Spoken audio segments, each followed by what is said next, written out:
शिवपुर नामक एक छोटे से शहर में रीमा नाम की एक बहुत ही गरीब महिला रहती थी।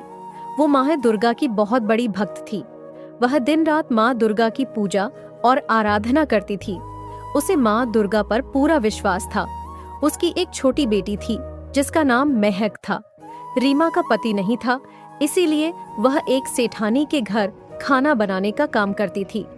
सेठानी का पति एक जौहरी था। रीमा अपना काम बड़ी ही ईमानदारी और मेहनत से करती थी, इसीलिए सेठ और सेठानी को उस पर पूरा भरोसा था। रीमा हर रोज सेठानी के घर खाना बनाने जाती थी। एक दिन की बात है, रीमा काम कर रही थी, तभी उसकी नजर टेबल पर रखे कंगन पर पड़ी जो उसकी मालकिन के थे। लगता है मालकिन ये गहने यहाँ भूल गई है। इन्हें मैं अभी जाकर मालकिन को दे कर आती हूँ। रीमा वह कंगन लेकर अपनी मालकिन को देने जाती है। मालकिन, आपके कंगन, आप इन्हें टेबल पर ही भूल आई थी। अरे हाँ, ये तो मैं भूल ही गई थी। मुझे इन्हें अलमारी में रखना था। अच्छा हुआ रीमा, तुमने मुझे ये लाकर दिया। मैं इन्हें अभी अलमारी में रख देती हूँ। इसके बाद रीमा की मालकिन कंगन अलमारी में रख देती है। कुछ दिन बाद जब रीमा खाना बना रही थी, तभी उसने देखा कि सेठानी का मंगलसूत्र जमीन पर गिरा हुआ था। अरे, ये तो सेठानी जी का मंगलसूत्र है। ये यहाँ नीचे कैसे गिर गया है? शायद सेठानी जी से गिर गया होगा। मैं अभी जाकर उन्हें दे देती हूँ। रीमा सेठानी जी को मंगलसूत्र देने जाती है। मालकिन, ये आपका मंगलसूत्र। ये तुम्हें कहाँ मिला? मैं कब से इसे ढूंढ रही हूँ। मालकिन, ये मुझे किचन के पास जमीन पर गिरे मिले। शायद इसमें भी रीमा की ईमानदारी साफ दिखाई देती है। इसी वजह से सेठानी और सेठ रीमा पर आंख मूंदकर भरोसा करते थे। नवरात्रि का समय आने वाला था। रीमा इस बार माँ दुर्गा की चौकी बहुत अच्छे से सजाने के बारे में सोच रही थी। नवरात्रि आने वाली है। इस बार मैं माँ दुर्गा की चौकी बहुत अच्छे से सजाऊंगी और व्रत भी रखूंगी। बहुत देर हो गई है, चलो अब मैं काम के लिए निकल जाती हूँ। रीमा माँ दुर्गा की बड़ी भक्त थी और उसे माँ दुर्गा पर अटूट विश्वास था।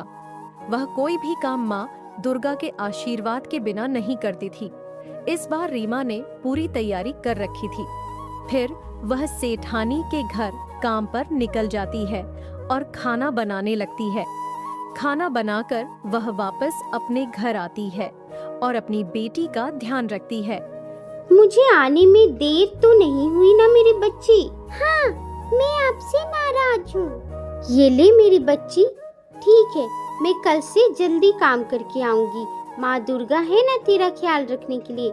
मैं काम करने नहीं जाऊंगी तो फिर तेरे लिए अच्छा खाना कहाँ से लाऊंगी? ठीक है माँ, अब मैं कुछ नहीं कहूँगी। आप देर से आई तो। ये कहकर रीमा अपनी बेटी महक को मना लेती है। रीमा की सेठानी जो खाना बच जाता था वह रीमा को दे देती थी। रीमा उसे घर लाती और अपनी बेटी महक को खाने के लिए देती। एक दिन जब रीमा घर आती है तो वह देखती है कि उसकी बेटी महक की तबीयत अचानक खराब हो गई है। अरे, मेरी बेटी महक को तो बहुत तेज बुखार है। मुझे इसे जल्दी से अस्पताल लेकर जाना होगा। फिर रीमा अपनी बेटी महक को अस्पताल ले जाती है, जहां डॉक्टर उसे भर्ती कर लेते हैं। डॉक्टर साहब, मेरी महक ठीक तो हो जाएगी ना? हमें आपकी बेटी को कुछ दिन के लिए अस्पताल में ही रखना होगा। रीमा का अपनी बेटी महक के बारे में सोचकर बहुत बुरा हाल हो रहा था, क्योंकि उसकी बेटी के सिवा उसका और कोई नहीं था। रीमा बार बार माँ दुर्गा से विनती कर रही थी। हे माँ दुर्गे, मेरी बच्ची को जल्दी से ठीक कर दो ना माँ। तुम तो सब कुछ कर सकती हो और तुम सब कुछ जानती हो कि मेरा इसके अलावा और कोई नहीं है। बस इसे जल्दी से स्वस्थ कर दो माँ। रीमा अपनी बेटी को अस्पताल में छोड़कर सेठानी के यहाँ काम करने चली जाती है। अगर वह काम नहीं करेगी तो अपनी बेटी के इलाज के लिए पैसे कहाँ से लाएगी? फिर वह सेठानी के घर आती है और खाना बनाने लगती है। रीमा ईमानदारी से अपना काम कर रही थी, लेकिन रामू नाम का एक नौकर भी वहाँ काम करता था, जो साफ सफाई का काम करता था और हमेशा सेठानी के गहनों पर नजर रखता था। उसे रीमा की वजह से गहने चुराने का मौका नहीं मिल पाता था, इसलिए वह रीमा से जलता था। वह रीमा को घर से निकालने के तरीके सोचने लगा। फिर एक दिन रामू को मौका मिल जाता है जब सेठानी नहाने के लिए जा रही होती है। वह अपने गहने टेबल पर रख देती है और बाथरूम में चली जाती है। इसी बीच रामू चुपके से गहने चुरा लेता है और उन्हें रीमा के थैले में डाल देता है। फिर वह चुपचाप अपना काम करने लग जाता है। जब सेठानी नहा कर आती है और अपने गहने टेबल पर नहीं देखती तो वह रीमा से पूछती है, रीमा, क्या तुमने मेरे गहने देखे हैं? अभी मैं इन्हें टेबल पर रख कर गई थी। नहीं मालकिन, मुझे नहीं पता, मैं तो रसोई घर में काम कर रही थी।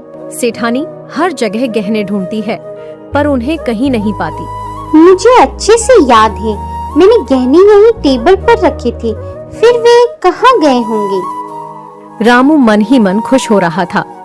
अब पता चलेगा। बड़ा भरोसा था ना उन्हें रीमा पर। जब उन्हें पता चलेगा कि गहने रीमा ने चुराए हैं, तब क्या होगा? हर बार मेरी साजिश को इसने नाकाम कर दिया था। अब मैं देखता हूँ ये कैसे खुद को बचा पाती है। फिर सभी लोग गहने ढूंढने में लग जाते हैं, लेकिन गहने कहीं नहीं मिलते। जब सेठ को गहने गायब होने की खबर मिलती है तो वह भी ढूंढने में लग जाते हैं, लेकिन कहीं गहने नहीं मिलते। तब रामू सेठ से कहता है, सेठ जी, अगर आप बुरा न माने तो एक बात कहूँ? हाँ कहो।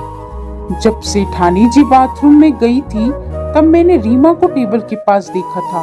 मुझे तो लगता है कि गहने रीमा ने ही चुराए हैं। उसने अपनी बेटी के इलाज के लिए पैसे की जरूरत है, शायद उसी ने गहने चुराए होंगे। तुम कहना क्या चाहते हो कि गहने रीमा ने चुराए हैं? सेठ जी ने दोनों की तलाशी ली।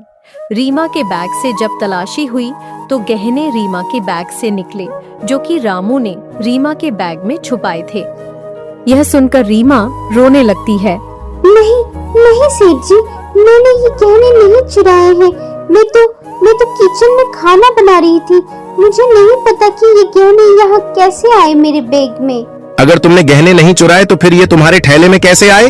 मुझे नहीं पता सेठ जी, ये मुझे फंसाने की साजिश हो सकती है। मैंने ये गहने नहीं चुराए हैं। तुम्हारी ये बातें सुनकर मेरा सिर घूम रहा है। मैं क्या करूं? मुझे कुछ समझ में नहीं आ रहा। तुमने हमारे भरोसे का कत्ल किया है। तुम अब हमारे घर में काम नहीं कर सकती। तुमने हमें धोखा दिया है। तुम यहाँ से जा सकती हो। सबने सोचा कि रीमा ने गहने चुराए हैं और पुलिस ने उसे गिरफ्तार कर लिया। मुझे माँ दुर्गा पर पूरा विश्वास है। माँ दुर्गा साक्षी है कि मैंने कुछ नहीं किया। मुझे उम्मीद है कि माँ दुर्गा मुझे न्याय अवश्य दिलाएगी। रीमा ने बहुत रोकर दुर्गा माँ से प्रार्थना की। माँ, तुम तो जानती हो कि मैंने चोरी नहीं की। मेरी बेटी अस्पताल में है, मुझे उसे भी देखना है। अब आप ही मेरी कुछ मदद करो, हे दुर्गा माँ। तभी जेल में एक तेज रोशनी आई और साक्षात माँ दुर्गा प्रकट हो गई। रीमा की आंखों से आंसू छलक पड़े। माँ दुर्गा ने कहा, मैं जानती हूँ कि तुम निर्दोष हो। मैं तुम्हारे रूप में यहाँ रहूंगी। तुम अपनी बेटी के पास जाओ। माँ दुर्गा ने रीमा को पैसे दिए और जेल का दरवाजा खोल दिया। रीमा तुरंत अस्पताल गई, जहाँ उसकी बेटी ठीक हो गई थी। उधर रामू चोरी करते हुए पकड़ा गया और जेल भेज दिया गया। पुलिस ने रीमा को रिहा कर दिया और सेठ और सोहनलाल ने रीमा से माफी मांगी। हमें माफ कर दो और कल से तुम काम पर भी आ सकती हो। रीमा ने घर जाकर माँ दुर्गा की चौकी सजाई और नवरात्रि का व्रत रखा। उस दिन के बाद से माँ दुर्गा में उसका विश्वास और भी दृढ़ हो गया। आप सभी को नवरात्रि की हार्दिक शुभकामनाएं।